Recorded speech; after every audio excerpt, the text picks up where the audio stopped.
Bienvenidos a Futuro Público, un podcast para profundizar el debate sobre innovación en el sector público.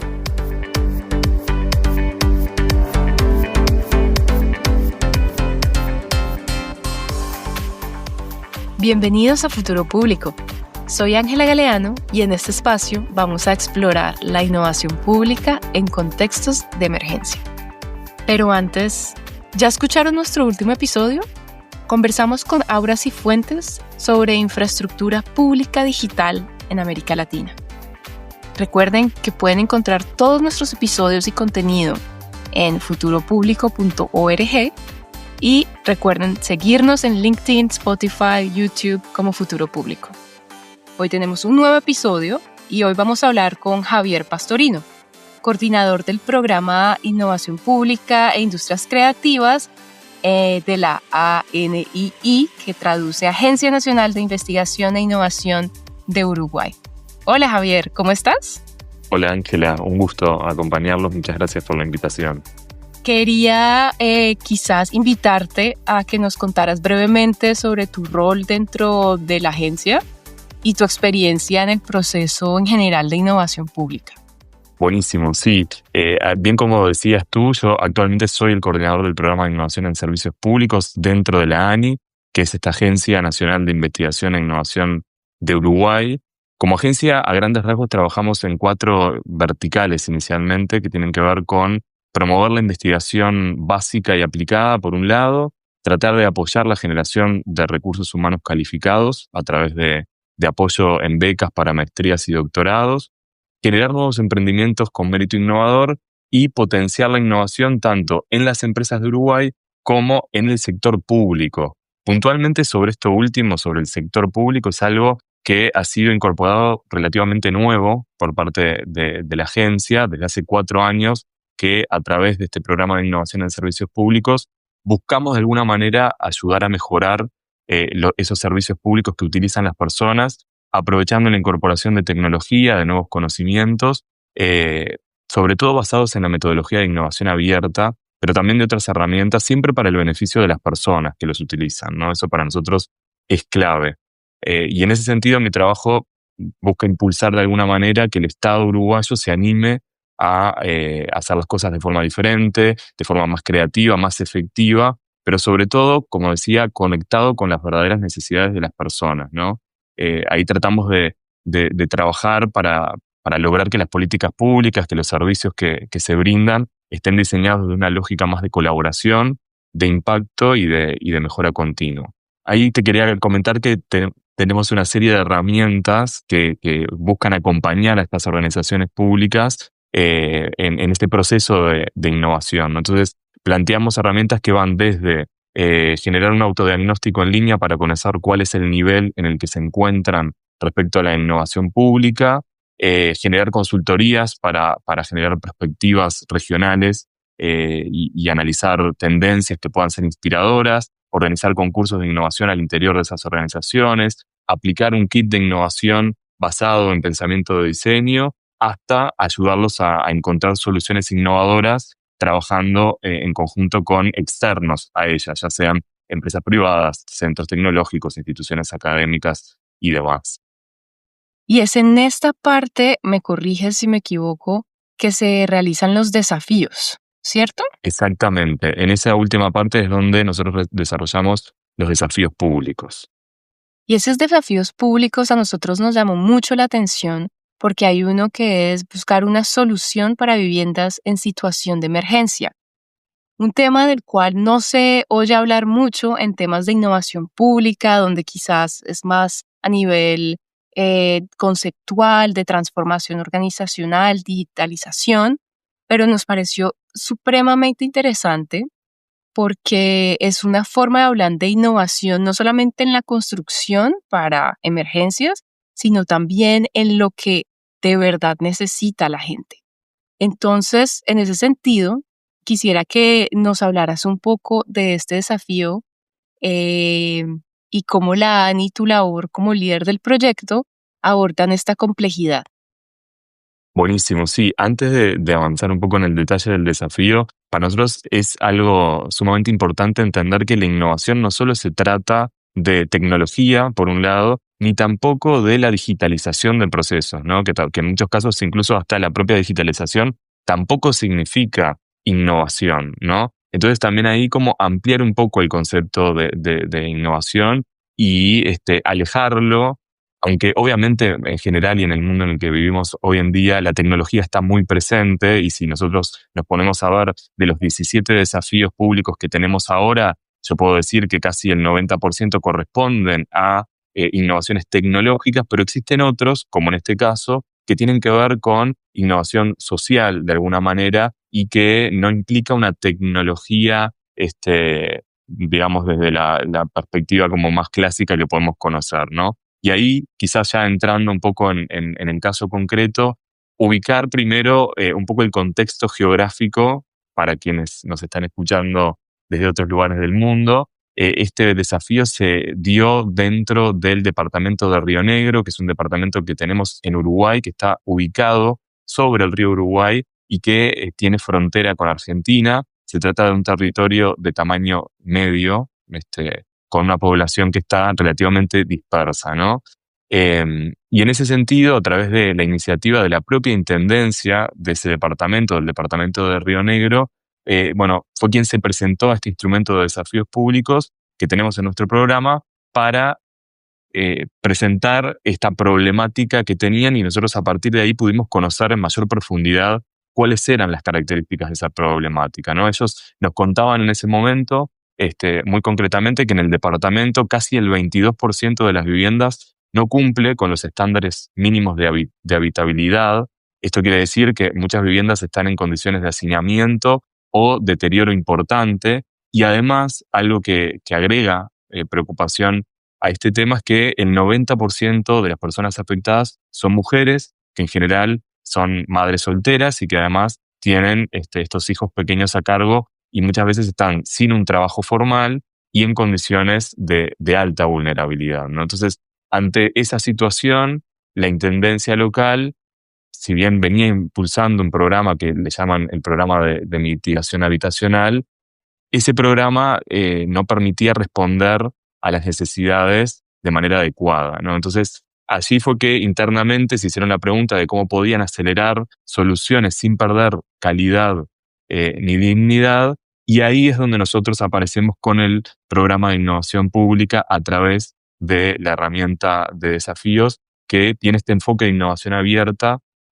Y abrimos en conjunto una convocatoria para que actores del ecosistema, empresas privadas, centros tecnológicos y demás, pudieran presentar soluciones que fueran una alternativa al sistema de construcción tradicional, ¿no? Ahí se buscaba que fuera algo más rápido, algo más flexible, más adaptable, y que pudiera ser implementado en las condiciones reales de emergencia que se planteaban en el marco del desafío. Entonces, si recapitulo un poco, Sí. la intendencia los contactó a ustedes. Exacto. Nosotros en realidad tenemos dentro de las herramientas esta herramienta de apoyo que lo que busca es que las diferentes instituciones públicas presenten sus problemas, sus desafíos, y a partir de ahí nosotros hacemos un análisis y vemos si acompañamos a esas instituciones públicas cofinanciando el desarrollo de una solución. Y para eso lo que hacemos es implementar esta metodología de innovación abierta que ayude a encontrar a esos solucionadores externos a la institución pública que planteó el desafío, en este caso externo a la Intendencia de Río Negro, y a partir de esas propuestas de solución, evaluar cuáles han llegado y seleccionar la más innovadora y la más adecuada para dar solución a esa problemática. Ese fue un poco el proceso que sucedió en todo este tiempo. Y te quiero preguntar, además, ¿hay en algún momento, o sea, la intendencia vino con el desafío ya, quiero trabajar sobre esto puntual? ¿O la intendencia vino con, ayúdenme por favor a hacer algo? ¿Y cómo surgió el desafío como tal, puntualmente en Bien. solución para viviendas en situación de emergencia? ¿Fue con ustedes? ¿Cómo fue ese proceso de definir En este el caso, desafío? la Intendencia ya había identificado esta problemática y nos plantea la problemática directamente porque ellos habían hecho previamente un trabajo de campo con esa población vulnerable para poder identificar estas necesidades. Pero más allá de eso, nosotros tenemos dentro de nuestras herramientas de apoyo lo que denominamos un kit de innovación pública que ayuda a que estas organizaciones públicas puedan definir esas problemáticas, sobre todo desde la perspectiva de los y las usuarias, y a partir de ahí luego poder trabajar en esta herramienta de desafíos públicos para encontrar soluciones. Pero en este caso, ellos lo que hicieron fue completar un formulario que nosotros tenemos disponible en nuestra web y nos contaron sobre la problemática y el desafío. Una vez que nosotros recibimos esa idea general, empezamos a trabajar junto con la Intendencia en profundizar esa información para, bueno, empezar a elaborar ese llamado, esa convocatoria abierta a través de un llamado que el siguiente paso, una vez que se acepta la idea del desafío que ellos propusieron. Ok. ¿Qué crees que fueron los factores claves que determinaron la toma de decisiones en este desafío de ir, al hacer la convocatoria, de ir de pronto con alguna, cómo fue esa selección, que se tomó en cuenta para llegar a ese proveedor, digamos? Bien, ahí lo que se buscó obviamente era, se había puesto dentro de las bases, la Intendencia en este programa de solución habitacional que tenía un presupuesto previamente definido con un tope máximo para la construcción de las viviendas en ese formato tradicional, que era un formato que no le estaba dando los resultados esperados para poder atender a la cantidad de viviendas que necesitaban las distintas familias en situación de emergencia. Y a partir de ahí lo que se buscaba es que las propuestas tuvieran una construcción que fuera un 50% más rápido que el método tradicional y que tuviera un costo igual o menor que el que se estaba planteando en el método tradicional. En ese sentido, tuvimos una cantidad interesante de propuestas que se recibieron para solucionar este desafío, y después de un proceso de evaluación, que está compuesto por un comité que lo determina, por un lado, la propia institución pública que plantea el desafío, en este caso la Intendencia de Río Negro establece a algunas personas que son integrantes de este comité de evaluación, y por otro lado nosotros asignamos a un comité externo compuesto por técnicos que saben obviamente sobre la materia y que evalúan estos proyectos. Se seleccionó uno que fue el proyecto de la Casa Uruguaya, un equipo que trabaja con innovación en madera desde hace bastante tiempo y que planteaba una solución asociada a soluciones habitacionales de alta calidad, que eran sostenibles, con una buena aislación y que lo más importante, que podían construirse, como decíamos, rápidamente, ¿no? Incluso con mano de obra que no tenía por qué ser especializada, ¿no?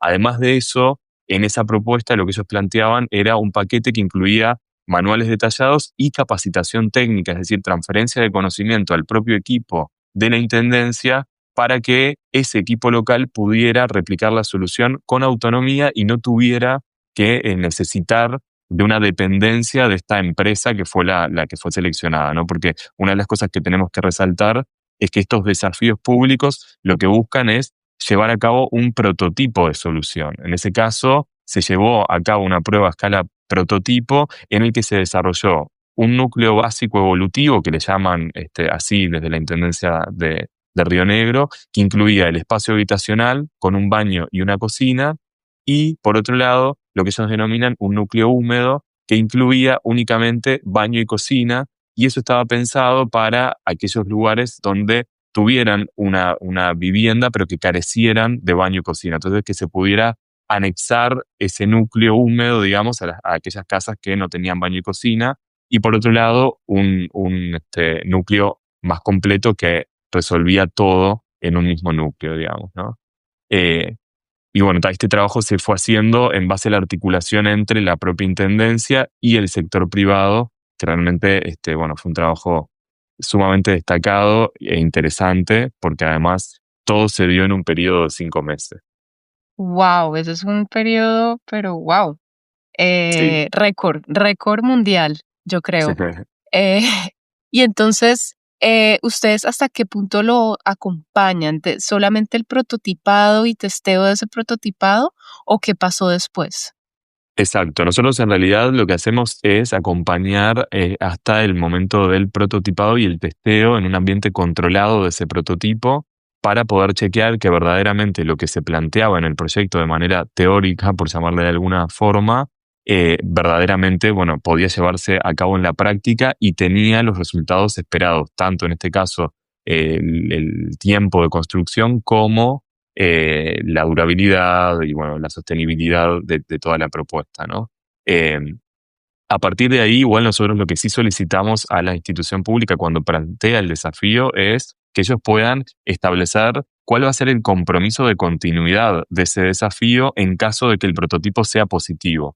Claramente, cuando hablamos de procesos de innovación, puede suceder que en el desarrollo de un prototipo lo que yo tenía pensado que iba a hacerse de determinada manera finalmente no resulte y por ende, bueno, sea aprendizaje que permita otra fase de creación o iteración en otro estadio, pero cuando el prototipo es positivo, se valida positivamente, la idea es que la institución pública lo pueda escalar y lo pueda llevar a cabo. En este caso, la Intendencia, como ya tenía este presupuesto asignado, dijo, bueno, en realidad si yo logro reducir el tiempo y reducir el costo del desarrollo de estas viviendas, claramente voy a poder hacer con el presupuesto que tengo más cantidad y en menor tiempo y por ende se comprometió a darle continuidad a este proceso.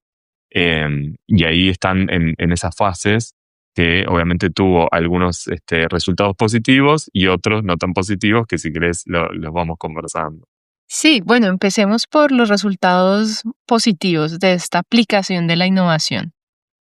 Bueno, ahí yo creo que si bien hubo obviamente varios momentos de satisfacción, sobre todo ya el simple hecho de saber cuál era el objetivo que tenía esta propuesta y este desafío y cómo esa resolución podía impactar muy positivamente en una situación compleja, obviamente eso ya era lo que motivaba muchísimo. Yo creo que lo que más podría destacar era lo que mencioné hace un ratito, que era pasar básicamente de la idea a un prototipo funcional y que eso se diera en el tiempo récord que se dio, porque toda la ejecución de ese proyecto fue en 5 meses, ¿no? Y eso mismo fue realmente, como decíamos recién, todo un logro si uno mira de alguna manera los tiempos tradicionales de la administración pública, ¿no? Igual, más allá de los productos tangibles, y esto es yendo a una mirada más global respecto a cómo los desafíos o la innovación pública ayuda, yo creo que lo importante es cómo se armó una comunidad de práctica alrededor de un problema y cómo este tipo de desafíos permiten generar esos espacios de colaboración donde uno ve claramente el compromiso de los equipos a distintos niveles y que eso es realmente inspirador. Gente que no se conoce, que viene de mundos distintos, que trabaja bajo lógicas diferentes, cómo logran de alguna manera complementarse y aceitar un procedimiento que realmente llega al éxito y que ayuda a crecer en distintos niveles, tanto a nivel institucional, cambiando cultura organizacional, generando nuevas experiencias, pero también desde la perspectiva del sector privado y cómo eso ayuda a potenciar ambos mundos. ¿Y ahí qué crees que jugó un rol especial para que en 5 meses se diera esto y 2, para crear esa comunidad de práctica que mencionas? Bueno, yo creo que una de las principales cosas que hacen a esto es el compromiso de los equipos técnicos dentro de las instituciones públicas para poder llevar a cabo y dar respuesta en tiempo y forma a todo lo que se necesita, ¿no? Ese compromiso con la causa, ese compromiso con hacer las cosas de manera diferente, de un equipo técnico que fue quien tuvo de alguna manera la motivación y el interés de presentarse a la convocatoria y de embarcarse en un proceso que perfectamente podrían no haberlo hecho si no tuvieran ganas, porque esto era algo nuevo, si bien obviamente había un desafío estratégico y fundamental, ellos podían seguir haciendo las cosas como las venían haciendo, no estaban obligados a generar un proceso innovador. Entonces, creo que ahí esa apertura, de alguna manera, juega para poder trabajar de la mejor manera y dar respuesta correcta. Y por otro lado, también el tener de alguna manera la postura de decir, bueno, yo como institución pública no tengo todas las respuestas y estoy abierto o abierta a escuchar otras voces, a participar a otras personas, ¿no? No creernos que somos nuestros equipos los únicos que podemos solucionar las cosas o que hay una única forma de hacerlo, sino que, bueno, me abro a que vengan otras propuestas externas de otros sectores, de otras empresas, del sistema educativo, del sistema empresarial, de centros tecnológicos y, bueno, a partir de ahí estar abierto a trabajar en conjunto, ¿no? Y eso creo que es lo que ayuda también a aceitar esa comunidad de práctica que mencionaba, la humildad de entender de que no tenemos todas las respuestas y la apertura para entender de que el aporte individual de cada uno y cada una desde su perspectiva hacen a un aporte colectivo que tiene mucho más valor y que seguramente tenga mucho más impacto. ¿Qué aprendiste del proveedor que salió ganador, digamos, de este desafío de los de la Casa Uruguaya, por ejemplo? Bueno, ahí un montón de cuestiones, sobre todo técnicas respecto a este método no tradicional de construcción basado en la madera y en la innovación de la madera como una herramienta clave para ese proceso, pero también la resiliencia y la tenacidad de el trabajo para poder lograr los objetivos, ¿no? Y ahí capaz que podemos entrar un poco en cuáles fueron o cuál fue uno de los desafíos que obviamente se plantearon en este caso particular, Me porque, bueno, encanta la parece... proactividad. Sí, me encanta la proactividad y justamente en este espacio de innovación me encanta que tengas esa ganas también de compartirnos los desafíos y las cosas que a veces nos causan problema. Exacto, Cuéntanos. bueno, pero creo que ahí es sumamente importante, ¿no? Porque a veces parece que innovar es un camino como súper lineal y maravilloso, y en realidad, como todo proceso, tiene un montón de etapas, de desafíos en sí mismo, de tropiezos, por llamarle de alguna manera, y que también es bueno verlo como algo positivo, ¿no? En un proceso de innovación, los errores se transforman en oportunidades también y en nuevo conocimiento y aprendizaje que permite luego refinar otra posibilidad a través de la iteración, del cambio, de la reformulación, para avanzar hacia un siguiente nivel y de ningún modo un error, un proceso que no salió como esperaba, es algo negativo, sino que todo lo contrario, ¿no? Es parte de ese proceso innovador que puede transformar el resultado en algo sumamente positivo. Pero hay uno de los primeros desafíos que se vio en el proyecto en particular era esto que decíamos de cumplir con los tiempos, pero creo que el trabajo colaborativo y esta apertura que mencionábamos logró llevarlo adelante.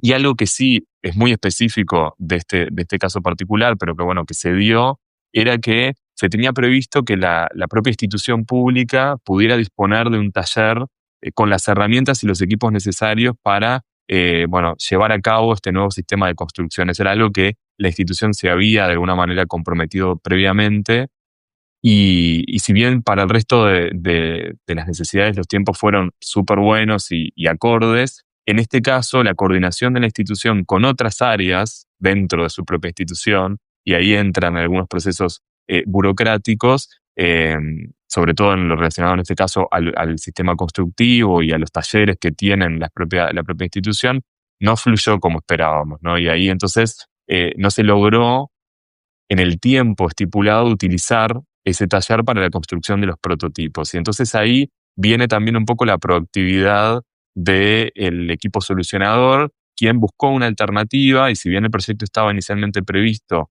desarrollarlo en esos talleres, lo que hicieron fue hacer una especie de pre-preparación o preconstrucción que se llevó a cabo en los talleres de la propia empresa en Montevideo, y se trasladaron algunas cosas prearmadas al territorio de Río Negro, donde, bueno, ahí después se terminó de armar y se logró saldar un poco esa situación, ¿no? Entonces, bueno, ese fue un caso puntual de una problemática, digamos, que surgió en este desafío en particular, que en un momento como que complejizó la cuestión, pero que rápidamente se logró solucionar y de hecho se logró cumplir con los 5 meses que estaban previstos en el proyecto sin que eso se extendiera a pesar de este incidente, ¿no? Y tampoco sin dejar de lado toda la parte de la capacitación, de la transferencia de conocimiento que estaba prevista para ese equipo técnico, y de hecho también los técnicos del propio,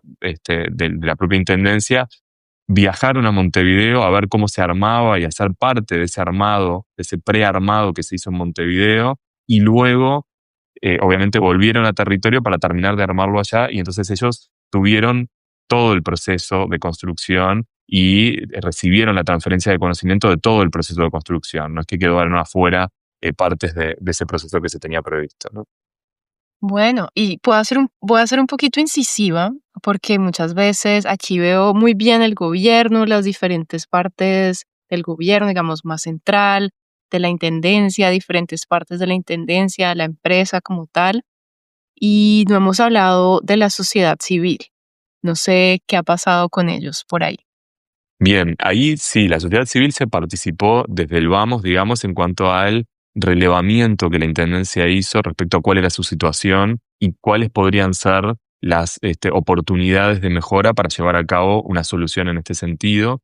Pero por otro lado, una de las cosas que se incorporaron en el proceso del proyecto y que obviamente están en proceso de poder implementarse es que, dado que este sistema constructivo, innovador, distinto al tradicional, no necesita de mano de obra calificada técnicamente, se está abriendo la posibilidad, esto es algo que ellos están analizando a nivel interno, un poco en base a la experiencia del propio proyecto, de que estas propias familias sean parte de alguna fase de la construcción de estas viviendas de manera más activa, generando también un ingreso económico que pueda ser complementario en ese proceso para estas familias en situación de vulnerabilidad. Entonces, la sociedad civil directamente involucrada en este caso con la problemática participó obviamente en la previa y lo que tenía que ver con el relevamiento de la información, la generación de la data para poder llevar a cabo el desafío, pero también podría ser parte de la propia solución. Eso es algo que está en estudio porque obviamente el proyecto actualmente logró pasar el análisis del prototipo de manera positiva, pero que ahora, debido a que se trata de un sistema de construcción nuevo, la Intendencia tiene que homologar este sistema de construcción a nivel interno y en ese proceso está ahora. Está homologando este sistema de construcción no tradicional para poder llevarlo a escala. Entonces están en esa fase actualmente y en esa fase también están analizando otras alternativas que permitan mejorar este proceso e impactar más positivamente en distintos niveles dentro de las posibilidades que obviamente tiene hoy en día la Intendencia. Ah, eso está chévere porque tienen como estos espacios de testeo, vamos rápido, sprint, y ya después Ujú. llegan a la parte de burocracia normal para poder Exacto. hacer esto algo oficial, sí.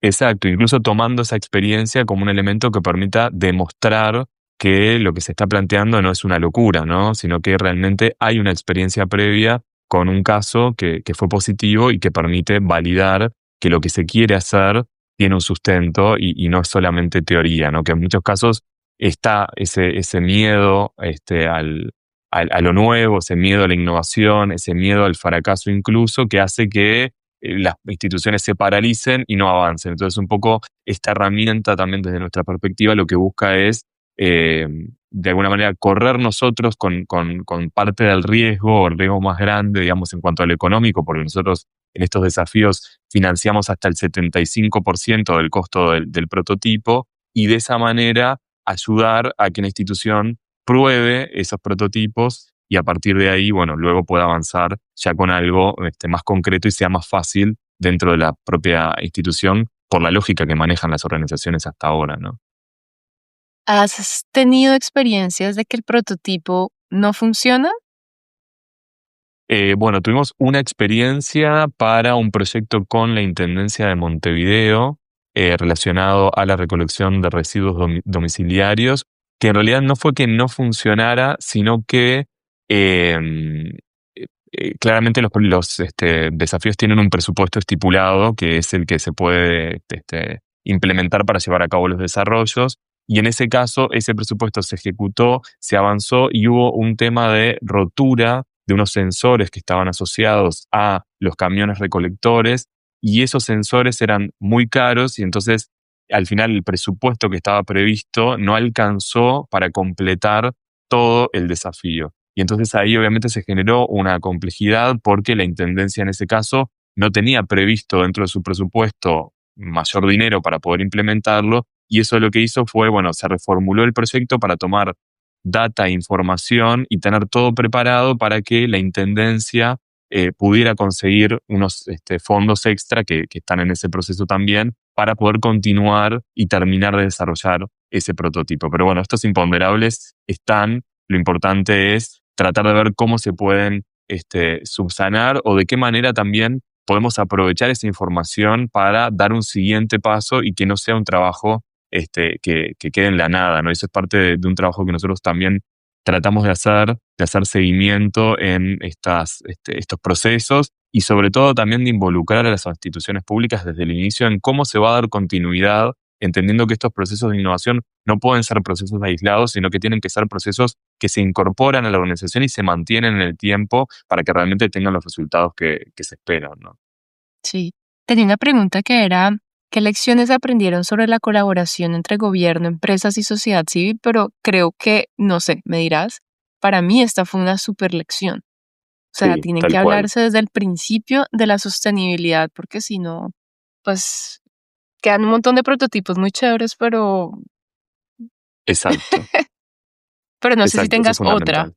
Ujú, otra No, lección. en principio, una de las grandes lecciones que hemos aprendido en ese sentido tiene que ver con esto, y para nosotros eso es clave y fundamental, porque hace al mantenimiento real posterior de esa innovación a nivel institucional, ¿no? Y es un entender también, en muchos momentos sucede que hay ciertos temas o acciones que suelen ser de alguna manera moda, entre comillas, y que pasan a ser incorporados por las instituciones para tener determinada cocarda, por llamarla de alguna manera, y entonces es importante poder tener estos procesos que de alguna manera filtran esto y posicionan a la innovación desde el lugar que tienen que tener, ¿no? Y la importancia que tienen que tener, entendiéndolo como un proceso que tiene que ser continuo dentro de una institución, con un compromiso que se tiene que dar en distintos niveles dentro de la propia organización, tanto de los tomadores y las tomadoras de decisión, pero también de los propios equipos técnicos,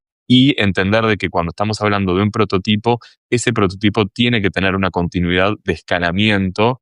Y es verdad que en los casos de tecnología, en muchos casos, el propio prototipo termina siendo, o sea, no termina necesitando un gran escalamiento porque lo que se prototipa a nivel tecnológico o de desarrollo de software, por ejemplo, para un núcleo más pequeño de personas, después es muy fácil escalarlo a mayor número si es positivo, pero en otros casos, bueno, ese escalamiento implica otros elementos que si la institución pública no tiene el compromiso previo y el entendimiento de que esto es un puntapié inicial para un proceso que continúa, bueno, se hace muy difícil que se pueda mantener y que realmente pueda obtener los resultados que se esperan, que es llegar a las personas e impactar positivamente en su día a día de manera real, ¿no? Y que no quede simplemente en una teoría o en un proyecto que fue fantástico y quedó ahí.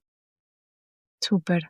¿Cuál consideras que es el mensaje más importante sobre la innovación pública en contextos de emergencia?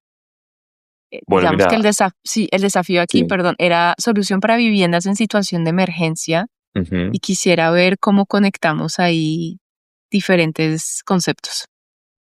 Bueno, ahí en realidad hay algo que de alguna manera vengo aprendiendo en este camino. No sé si hablar solamente de la situación de emergencia, sino más bien como una poco en la mirada más transversal, que por suerte de alguna manera esto va cambiando y tiene que ver con lo que veníamos conversando, pero aún falta trabajar, es que muchas veces seguimos viendo la innovación pública como si fuera una especie de extra, ¿no? Algo que se hace cuando hay tiempo, si es que lo hay, cuando de alguna manera sobra algo de presupuesto, o la otra es cuando llega una crisis que nos sacude a todos y a todas, ¿no? Creo que ahí de alguna manera está el error. La innovación no debería ser algo adicional, por llamarlo de algún modo, sino que debería ser parte de la estrategia global de las instituciones, ¿no? Porque si esperamos a que llegue una emergencia para recién estar a pensar distinto, ponernos a enfocar cómo vamos a solucionarlo, claramente en ese momento ya llegamos tarde, ¿no? Hoy en Uruguay el año pasado tuvimos una sequía súper importante, bueno, todos y todas sabemos, pasamos por la pandemia, hay fenómenos sociales que se mueven a una velocidad que las estructuras tradicionales de alguna manera no alcanzan. Y si no incorporamos la innovación desde el vamos, ¿no? Como parte del diseño, de la cultura institucional, de la propia estrategia, como decíamos, vamos a seguir reaccionando en vez de anticiparnos. Y nada, yo creo que si bien las crisis obviamente pueden ser grandes oportunidades, obviamente, que de alguna manera te pueden sacudir, te pueden obligar a cambiar, a actuar rápido, a salir del molde, creo que no deberíamos esperar esos momentos para empezar a crear y para empezar a trabajar desde esta perspectiva, ¿no? Entonces, creo que un poco la intención es mirar de manera más transversal a la innovación pública, y no dejarla solamente para algunos momentos en particular, y tratar de que esa cultura, esa mentalidad innovadora sea parte del ADN de alguna manera de esas organizaciones desde el inicio. Esto es algo que por suerte se viene cambiando, ¿no? Se viene como logrando poco a poco, en distintos niveles, en función obviamente a los avances que tiene cada uno de los países y demás, pero hablando puntualmente de la experiencia en Uruguay, donde nosotros, digamos, tenemos 4 años de experiencia puntualmente en lo que tiene que ver con innovación pública, ¿no? Más allá de todo lo que tiene que ver con los avances en digitalización del Estado y todo eso, que sí, por supuesto, tiene mucha más trayectoria y es otro carril, por llamarlo de alguna manera. Bueno, esto es algo que de a poco va cambiando, pero que hace falta trabajar muchísimo en la sensibilización, en el entender cuáles son los beneficios, de qué manera impacta no solamente en las personas, sino también en la propia institución, en sus equipos y demás, y que bueno, que hace falta generar incentivos también que ayuden a que esto pueda lograrse. Claro. Y justamente te hacía la pregunta porque la innovación pública se ve a veces como sí, una añadidura bonita cuando hay tiempo, cuando hay plata, cuando hay gente. Y claro, los contextos de emergencia o de crisis nos hacen ser muy reactivos y ahí justamente a veces somos muy innovadores, pero justamente para que la casa uruguaya no se quede en una casa de emergencia, también ver el largo plazo en el sector de la construcción, por ejemplo, qué es lo que se puede innovar más a nivel sistémico también. Pero bueno, Exacto. Sí, ahí nosotros estamos trabajando con distintas organizaciones de la Cámara de Construcción del Uruguay, desde las propias instituciones, y yo creo que ahí es esto de, bueno, entenderlo como parte de una base, y bueno, si bien en este caso, por supuesto, ayuda, mejora, es una situación muy específica, también trabajarlo de manera más transversal va a permitir lograr otras repercusiones positivas, a otros niveles que de repente, en este caso puntual, tenía como algo muy, muy acotado. Y bueno, si bien se pudo solucionar, hay otros elementos que podrían mejorarse como en todo, ¿no? claro. Bueno, tengo dos preguntas ya para cerrar este episodio y una es, piensa de pronto en algún actor o parte interesada dentro de este proyecto y dentro de este desafío específico que de pronto tenía más reticencia a la mentalidad, digamos, de innovación pública. ¿Ya lo tienes identificado? Sí. Eh, si pudieras resumir en una frase el impacto que tuvo en este actor o esta persona haber participado en este proceso con esta mentalidad de innovación pública, ¿cuál crees que sería la mejor forma de resumir eso? Bueno, ahí pensándolo en cuáles eran los elementos que esa persona le generaba cierta reticencia, creo que fue el poder pasar eh, a un trabajo más colectivo, la apertura al trabajo colectivo. Inicialmente esa persona no entendía cómo un externo a la propia institución pública como tal podía ser un solucionador, un generador de valor, entendiendo que lo público debe manejarse en lo público y solucionarse en lo público, y las herramientas y las capacidades deben estar en lo público, y el abrirse a recibir estas propuestas externas finalmente le demostró de que lo público, trabajando articuladamente con lo privado, con lo académico, con la tecnología, con la innovación, mejora las capacidades de su propio sector y además mejora los resultados. Y creo que al final ganamos todas y todos. Excelente. Y bueno, tengo una última pregunta y me he fijado que la gente que trabaja en temas de innovación pública muchas veces tiene una historia que los relaciona personalmente con este tema y la pasión que también derivan de este tema. No sé si tú tengas una historia que te acerque a nivel personal a lo que es la innovación pública para ti. Bueno, sí, en realidad personalmente tengo muchos puntos de relación con la innovación, creo que todas y todos tenemos, ¿no? En general, en el día a día. Pero quiero contarte una historia que para mí lo representa muy bien, y es el caso de mi abuela que falleció hace menos de 2 meses, tenía noventa y Lo tres siento. años. Mm, Sí, la verdad que era una mujer increíble, muy activa, muy lúcida, llena de vida. Siempre ella vivió en Uruguay, pero uno de sus hijos, mi tío, vive en Argentina desde hace más de 30 años, ¿no? Durante todo ese tiempo, siempre el vínculo que mi abuela tenía con él en su momento era a través del teléfono fijo, el disco aquel clásico, mm. ¿no? Que se usaba hace mucho tiempo. Esto delata un poco mi edad también. Eh, y, Vintage. Vintage, exacto. Pero hace unos cuantos años, en familia, un momento, tipo, hacia 6 7 años, dijimos, ¿qué tal si le regalamos un teléfono celular, un teléfono móvil, para que pueda hacer llamadas más seguido a su hijo, que vive en Argentina, para que pueda verse también por videollamada, que era algo que no sucedía hasta ahora, solo se escuchaban por voz, y además esas llamadas eran sumamente caras, ¿no? Entonces ahí le compramos un teléfono móvil que buscaba ser bastante sencillo y tratamos de enseñarle, obviamente con toda la paciencia, en ese momento mi abuela tenía unos 86 años, eh, cómo era que se utilizaba, toda la cuestión, pero eso obviamente fue un gran desafío porque los botones, la pantalla táctil, los gestos, todo aquello era para otra generación, claramente, ¿no? Y después de muchísimos intentos, ella en un momento se frustró y nos dijo, no, esto no es para mí, prefiero seguir con el teléfono fijo, aunque lo pueda llamar una vez cada tanto y no lo pueda ver. Pero nosotros sabíamos que el objetivo no era el uso del celular, el objetivo era generar esa conexión emocional con su hijo y poder mantenerla.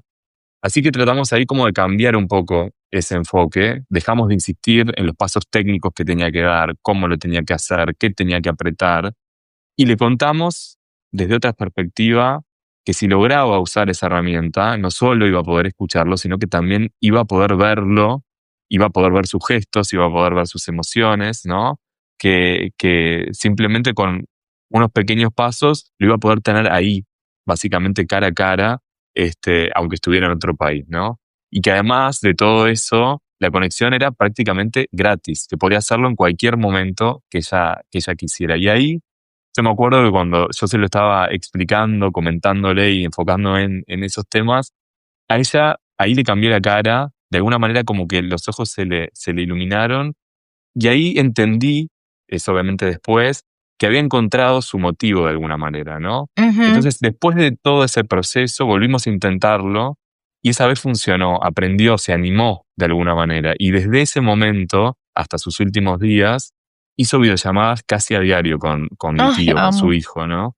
Entonces, realmente, para mí, eso fue una experiencia brutal, porque uno se preguntará qué tiene que ver esto con la innovación pública, pero creo que muchas veces cuando promovemos o trabajamos en estos temas, tratando de promover la innovación en el Estado, nos encontramos con algo bastante parecido, ¿no? Hay resistencias, hay miedo, hay falta de familiaridad sobre el tema, y eso es constante. Y creo que ahí no se trata de empujar el cambio por el cambio, sino de ayudar a encontrar cuál es el para qué de eso, ¿no? Entonces, si logramos conectar de alguna manera con ese propósito, con esa necesidad real, como en el caso de esta historia fue lo de mi abuela, creo que ahí el cambio deja de ser una imposición para convertirse en una oportunidad y bueno, de alguna manera, trabajar en estos temas, la verdad es que me llena de orgullo y de felicidad también a pesar de los desafíos que tiene, ¿no? Así que, bueno, por ahí quería compartir esa historia por esto tan reciente que sucedió y también para mantener su memoria. en este Sí. podcast también. Me encanta, qué historia tan bonita. Casi me sacas una lágrima.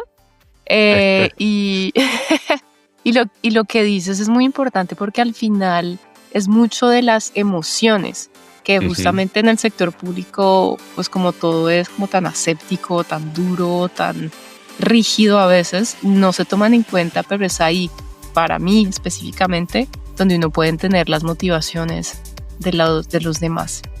Exacto. Javier, muchísimas gracias por tu tiempo, muchas gracias por tu apertura y muchas gracias por seguir innovando en el Cono Sur, y estaremos súper pendientes a los demás desafíos y a los demás kits de innovación y todo lo que salga de la ANI.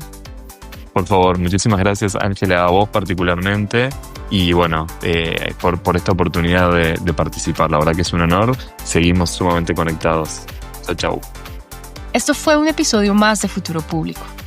Desde ya estamos preparando próximos episodios y queremos que nos cuentes qué tipo de innovación pública están viendo en América Latina, el Caribe y España.